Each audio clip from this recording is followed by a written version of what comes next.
ഇത് ലോകത്ത് എവിടെയിരുന്ന് ആര് പ്രാർത്ഥിച്ചാലും ദൈവം കേൾക്കുന്ന ഒരു പ്രാർത്ഥനയാണിത്. അപ്പൊ അതുകൊണ്ട് എന്താണ് അവന്റെ പ്രാർത്ഥന? അവൻ ഇസ്രായേലിന്റെ ദൈവത്തോട് പ്രാർത്ഥിച്ചു. എന്താണ് പ്രാർത്ഥന?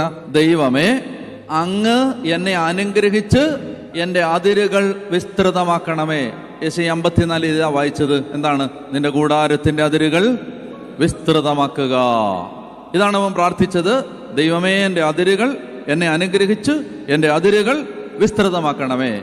പിന്നെ അങ്ങയുടെ കരം എന്നോടുകൂടി ഇരിക്കുകയും സകല വിപത്തുകളിൽ നിന്ന് എന്നെ കാത്തുകൊള്ളുകയും ചെയ്യണമേ. 4 കാര്യങ്ങൾ. ഈ 4 കാര്യങ്ങൾ പ്രാർത്ഥിച്ചാൽ മതി. ഒരു ആയുസ്സിൽ പ്രാർത്ഥിക്കാൻ ഒറ്റ പ്രാർത്ഥന മതി. ഈ 4 കാര്യങ്ങൾ പ്രാർത്ഥിച്ചാൽ മതി. എന്താണിത്? 1, എന്നെ അനുഗ്രഹിക്കണം.